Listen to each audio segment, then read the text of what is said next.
Thanks, Ivan and Danielle. Hello, I'm Nelson Liu and welcome to our very first edition of Western Perspective. Tonight, owning a home has always been the great Australian dream, but rising house prices and unchanging income levels have made buying a home difficult for young people to afford.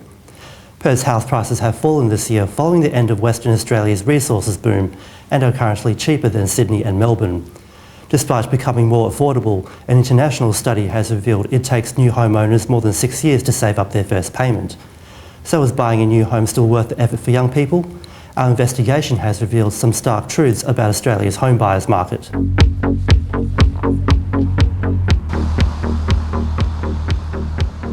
Owning your own home is the great Australian dream for many Australians, but many young Australians struggle to make the dream come true, the rising cost of housing making owning a home unaffordable. Sydney and Melbourne, the affordability's gone through the roof over there. It's really hard to buy in. Housing affordability has declined across Australia, dropping steadily in capital cities across the country.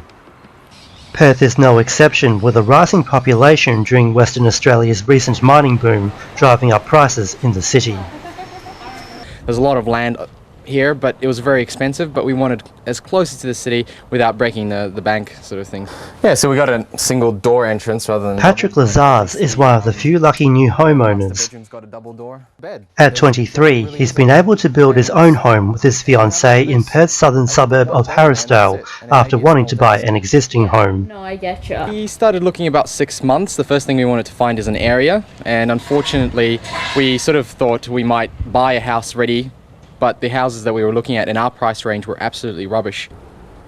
He says the first home buyers grant for new home builders has helped them afford their own home. That's a bonus, and that's, you know, one of those things. But for example, if you're building a house for $400,000, the same house goes for sale for about $430,000. So wherever you're building, you're going to save some money. Other Australians haven't been so lucky. Home buyers across Australia have experienced rising house prices in the last 11 years, with Sydney the least affordable. Morning, how are you? Paul Delanzo from Altitude Real Estate says Perth's houses are becoming cheaper as East Coast housing prices continue to skyrocket. Perth's market is starting to become a lot more affordable for first home buyers and for the general market, because our prices have come back here around about 10%. So it is starting to get more affordable for people to get in.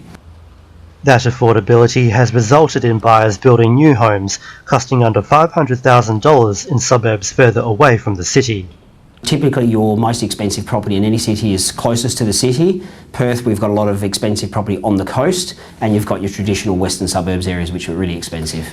Perth's affordability has been attributed to the downturn in the mining sector and lower interest rates. Billions and billions of dollars worth of projects that sucked people in from all over the world, really, people from overseas and people from the eastern states.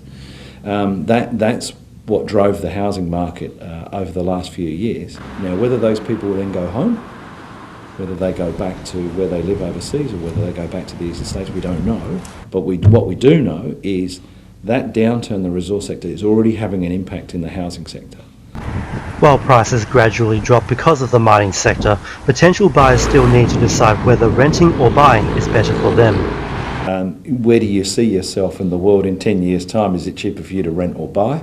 Those are the sort of questions you have to ask yourself before you make that decision. About like freshly made cookies. In the end, Patrick is thankful he has his own home, but thinks it won't be as easy for other young people. I definitely feel lucky and count my lucky stars sort of way, but I guess one of the things I would want the state government to do is really make sure that it's affordable.